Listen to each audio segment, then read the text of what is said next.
제가 이제 무디 신학교에 다니고 있는데, 한국은 어떤지 모르겠는데, 미국 제가 다니고 있는 학교는 그 과의 특성마다 인턴십을 이수해야 졸업을 할 수가 있어요. 그래서 제가 공부하고 있는 과는 성경학인데, 그 과에서는 이제 설교를 한다거나 성경 공부를 한다거나 이렇게 모임을 같이 3번 정도를 해야지 그 인턴십을 이수할 수가 있는데, 저도 이제 대부분 제가 공부하는 과가 목회자의 길을 가시는 분들이 공부하는 과여서 원래 이제 전도사님을 하고 있는 분들이 굉장히 많아서 그냥 각자 이렇게 교회에서 하고 있던 사역을 해가지고 그렇게 인턴십을 하는 경우가 많은데, 저처럼 이제 여자분들이 저 과를 이렇게 전공하시는 분들은 그냥 이제 그 또래 청년들, 교회 다니는 또래 청년들이랑 함께 성경 공부를 해가지고 되게 조금 이렇게 그러니까 쉽다기보다 편하게 이렇게 하는데, 저도 이제 미국에서 인턴십을 하려고 했어서 다니고 있는 교회에서 섬기고 있던 그 청소년 아이들이랑 함께 성경 공부를 이렇게 하려고 했는데, 어떻게 코로나로 이렇게 한국에 오게 돼서 감사하게도 저희 교회에서 이렇게 할 수 있는 기회가 생겼는데, 저는 이제 당연히 이렇게 저 사랑방에 들어가가지고 이렇게 편하게 이렇게 나눔처럼 할 줄 알았어요. 그런데 이렇게 갑자기 이렇게 주일날 서게 돼가지고 너무 부담스럽기도 하고, 또 이렇게 생각해보지 못했던 자리여가지고 이렇게 되게 부담이 됐는데, 또 한 주간 동안 많이 기도 제목도 올려주시고 기도해 주셔가지고 많이 편하게 감사하게 이렇게 준비를 할 수 있게 됐습니다. 근데 제가 이렇게 여기서 자라고 이렇게 크고 자랐던 교회고, 또 이제 가족들이 대부분인 이런 교회여가지고, 또 이제 가족처럼 다 이렇게 자랐던 이제 같은 교회 분들이어서 제가 뭔가를 이렇게 가르친다고 하는 거는 조금 아닌 것 같고, 이렇게 어떤 이렇게 말씀을 이렇게 나누면 좋을까 생각을 하다가, 같이 이렇게 자란 이 공동체지만 제가 인격적으로 어떻게 하나님을 믿게 됐는지 나누게 된 적은 한 번도 없었던 것 같아서, 인격적으로 하나님을 만나게 된 구절이 전도서 12장 13절이거든요. 그래서 그 말씀을 가지고 하면 이렇게 그냥 제 이야기를, 제 삶 속에서 하나님이 하신 일들을 나눈다는 느낌으로 이렇게 편하게 들어주시면 감사하겠어요. 설교라고 하기엔 조금 많이 민망하고 부끄러워서 이렇게 나눈다는 느낌으로 들어주시면 감사하겠습니다. 조이교회가 1998년도에 설립이 됐는데, 저도 이제 98년 같은 해에 이렇게 태어났어요. 그래서 되게 자연스럽게 모태신앙으로 이렇게 교회 생활을 하면서 자라났는데, 한 번도 이렇게 큰 물음표 없이, 그리고 큰 반항 없이 이렇게 교회 생활을 했던 것 같아요. 그렇게 이렇게 있다가 어렸을 때는 이제 이렇게 재밌는 프로그램도 많았고 행사가 더 많아서 오히려 더 친구 사귀는 느낌으로 이렇게 오기도 했고, 그냥 이제 부모님이 하시는 직업이니까 부모님이 하시는 그런 직업이 자녀들이 되게 영향을 많이 받잖아요. 그래서 이게 자연스럽고 편하게 이렇게 다니게 됐는데, 그래도 이제 사실 예배라는 분위기가 되게 무겁고, 또 이제 어렸을 때는 또 물 마시러 가면 뭐라고 하고, 화장실 가면은 화장실은 예배 전에 갔다 와라 이런 얘기를 하니까, 어린 나이에 그렇게 내가 왜 들어야 하는지 모르는 그 말씀을 1시간 동안 가만히 앉아서 듣기는 쉽지 않았던 것 같아요. 그래서 쉽지 않은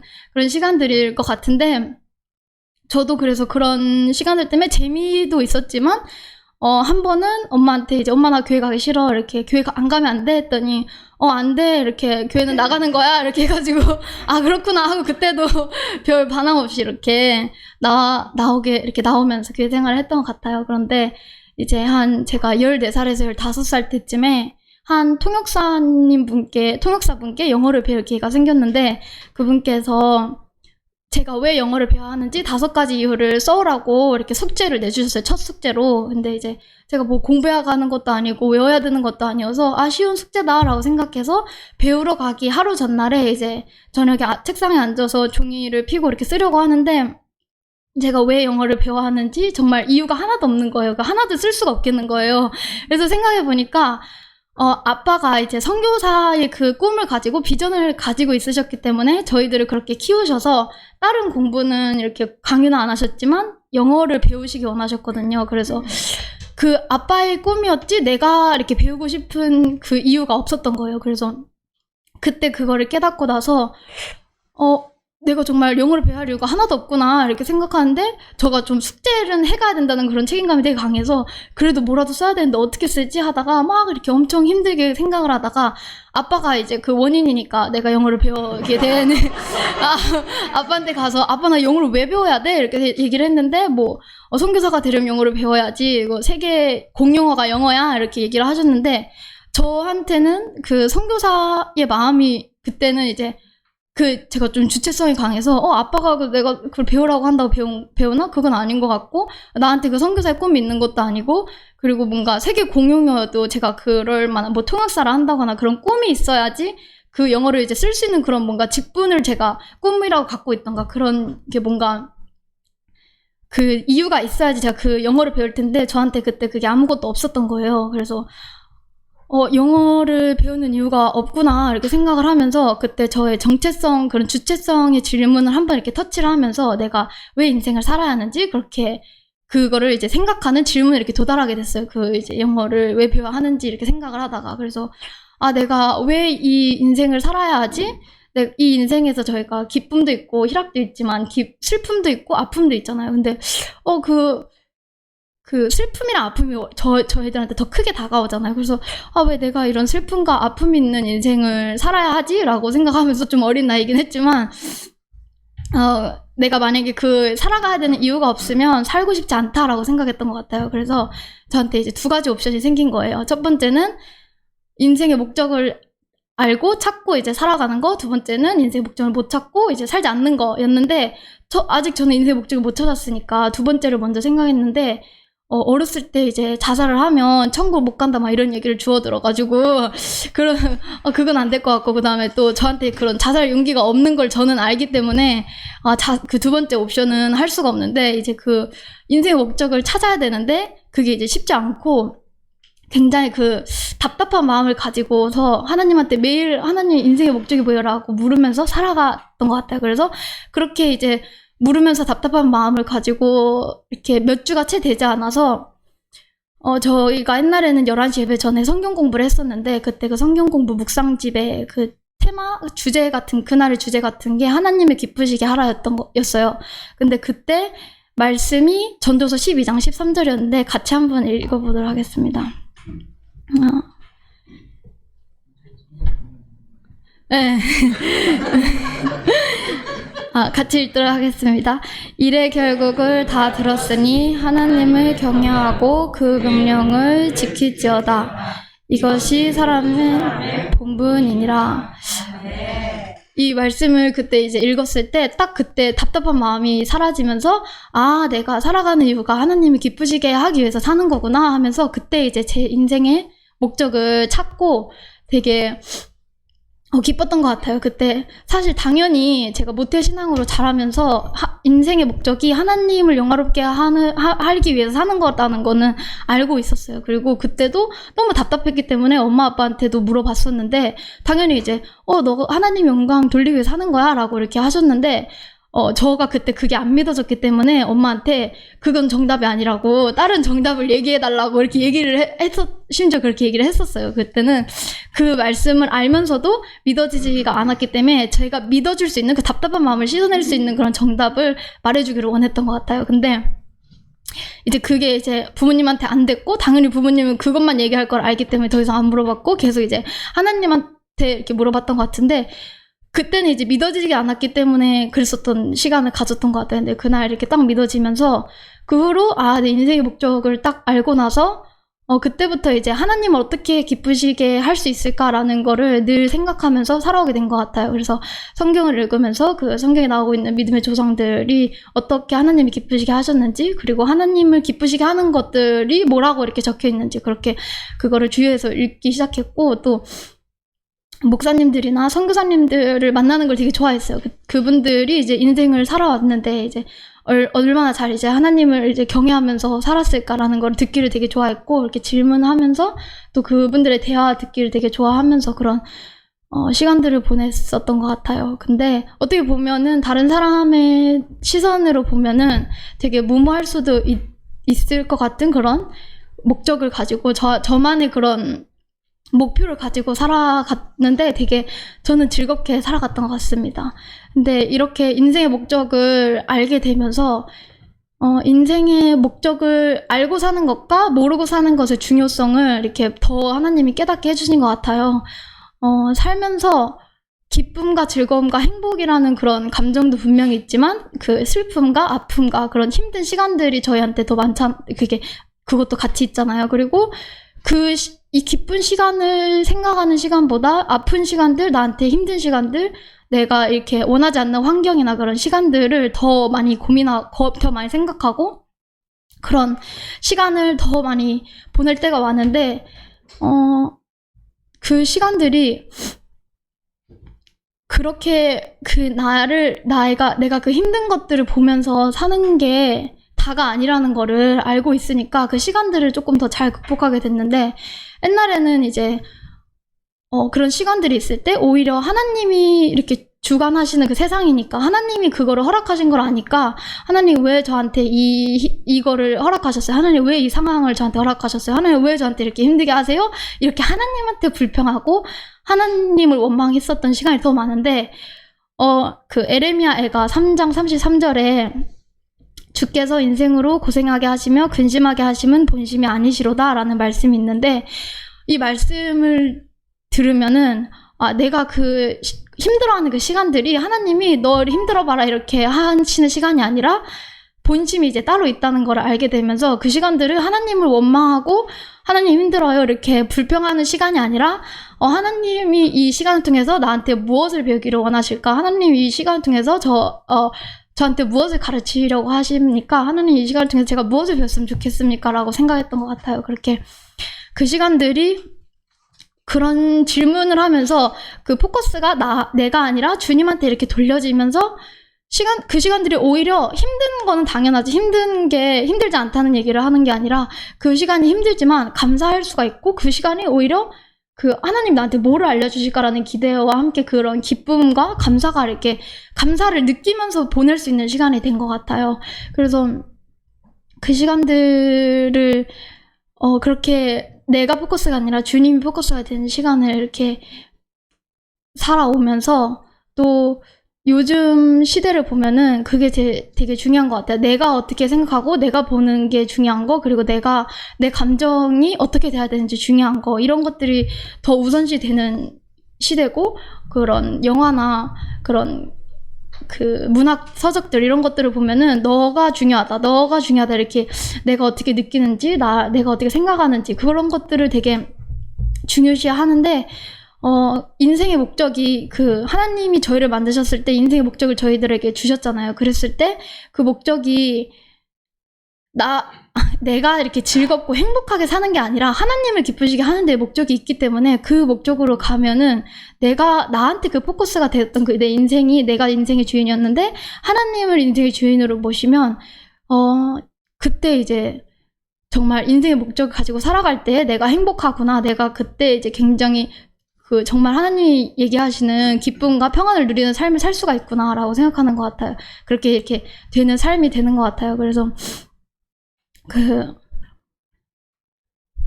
그런 삶들을 살아가면서 주변에 되게 힘들어하는 사람들을 보면은 내가 얼마나 힘든지, 내가 그 상황이 얼마나 고통스러운지, 그런 나의 그 감정에 더 이렇게 빠져서, 나의 그런 상황에 더 빠져서 내 감정을 더 보면서 우울감에 내 감정에 따라 그 우울감을 살펴보는데, 하나님께서는 저희를 지으신 목적이 그것이 아니고 하나님을 더욱더 보게 이렇게 하시기 때문에 나한테 포커스 되었던 그것을 하나님께로 돌릴 때 정말 진정한 저희의 인간이 살아가야 되는 그런 거, 그리고 하나님이 느낄 수 있도록 주셨던 그런 것들을 느끼며 살아갈 수 있는 것 같아요.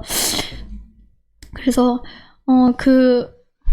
하나님의 본심을 아는 것, 하나님의 마음을 아는 것, 하나님의 마음을 오해하지 않고 살아가는 것이 얼마나 중요한지 이렇게 깨달으면서 정말 힘든 시간들이 정말 그냥 힘들 수가 있지만 어떻게 보면 그 시간들을 통해서 주님께서 저희들의 죄를 돌아보게 하시고 그 죄를 통해서 다시 한번 하나님의 자녀로 더 복된 자녀로 또 하나님과 더 가까운 친밀한 그 관계를 인도하시는 걸 보면서 그 시간이 오히려 더 감사한 시간이 되고 저희들의 죄에 되게 무지하잖아요. 되게 무지한 그런 나의 그런 모습을 보게 하시면서 더 감사한 그런 시간들을 많이 살 수 있게 되는 것 같고요.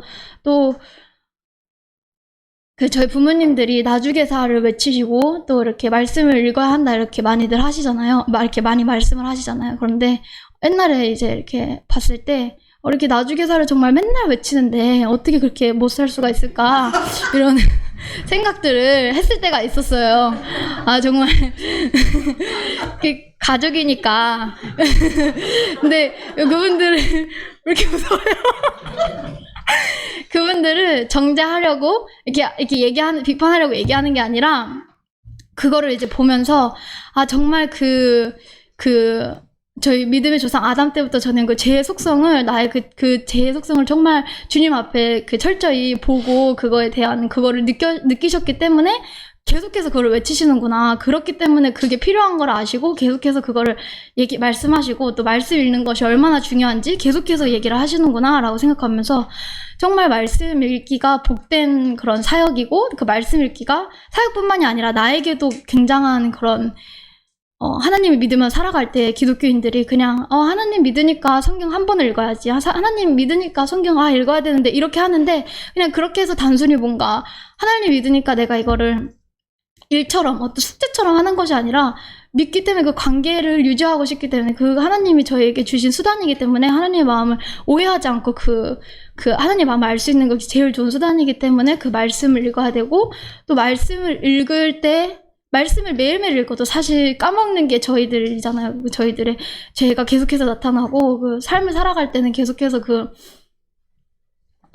삶을 살아갈 때 이제 세상에서 살아가기 때문에 계속해서 저희들의 죄가 먼저 나오는데 말씀으로 계속 읽고 말씀으로 내 그 머리를 정화시키고 마음을 계속해서 그 말씀으로 이렇게 변화시켜 갈 때 하나님께서 그 시간을 역사하시고 주관하시고 그 다음에 저희가 되지 않았던 그런 부분들까지도 주님께서 이렇게 행하시는 일들을 많이 보게 되는 것 같아요. 그러면서 저희가 믿음으로 구원을 얻었잖아요. 그래서 믿음으로 구원을 얻고 그 증표를 주님께서 저희 안에 성령님을 이렇게 한 분 한 분 다 주셨는데 그 성령님의 열매는 성령님이 있으면 성령님의 열매, 화평과 사랑과 희락과 절제와 그런 것들이 나타나게 돼 있잖아요. 근데 사실은 그런 것들이 잘 안 되잖아요. 맨날 말씀을 읽어도 안 되고 말씀을 읽을 때는 너무 좋다가도 다시 이렇게 가족들이나 친구들이나 이런 세상 속에 그 직장이나 이렇게 있을 때 부딪히면 다시 한번 그런 죄들이 나오게 되고 다시 한번 주님의 말씀은 이렇게 까맣게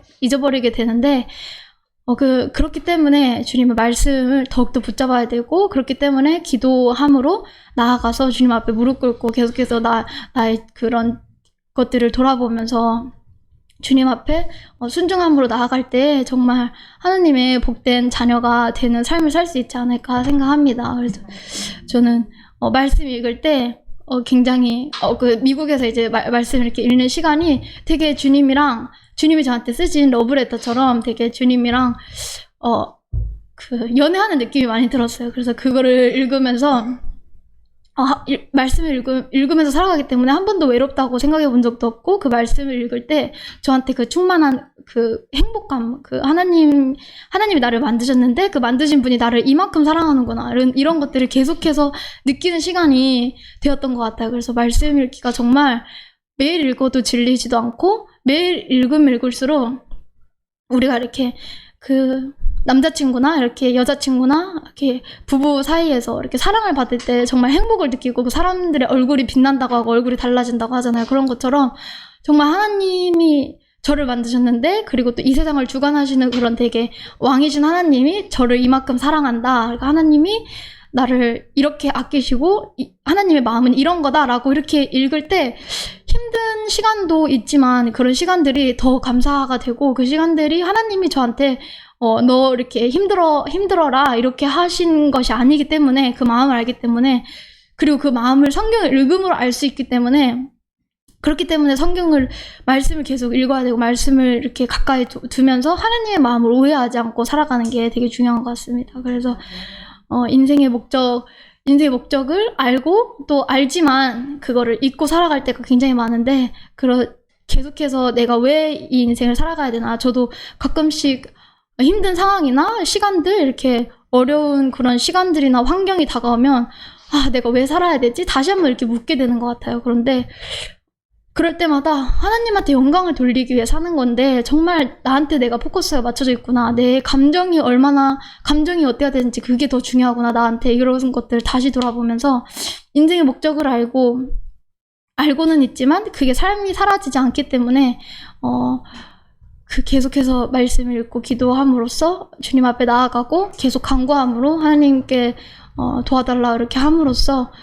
주님 앞에 나아가고 또 주님과 친밀해지는 관계를 갖고 그 하나님이 얘기하시는 그런 하나님이 너네는 이렇게 순종만 해라 그러면은 하나님이 복된 것들 다 이렇게 약속하신다고 많이 계속 얘기하시잖아요.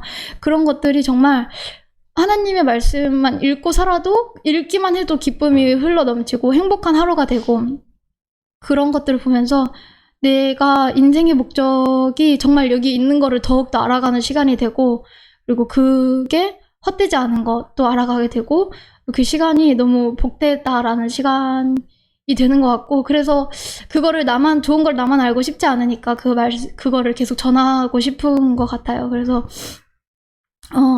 기쁨과 즐거움과 행복함이 있는 세상이지만 또 슬픔과 힘든 시간이 있는 시간들 속에서 내가 그렇게 힘든 시간이 당연히 힘들지만 그런 것들만 생각하면서 그 우울감에 빠져 있는 게 아니라 하나님의 마음은 무엇인지 하나님의 마음을 알아가고 또 그 마음을 알기 위해서 힘쓸 때 그 시간 자체가 너무나 복되고 또 그 시간을 하나님께서 너무나 잘 이렇게 스무스하게 이끌어 주시고 더 정말 나를 좋은 사람으로 하나님의 사람으로 복된 자녀로 만들어 주시는 이끌어가는 그런 시간이 되는 거를 제가 경험함으로 그런 삶을 인생의 목적을 잊지 않고 인생의 목적에 합당한 삶을 삶으로써 하나님의 복된 자녀가 되는 삶을 사는 저와 여러분이 되기를 바라면서 말씀을 마치겠습니다. 감사합니다.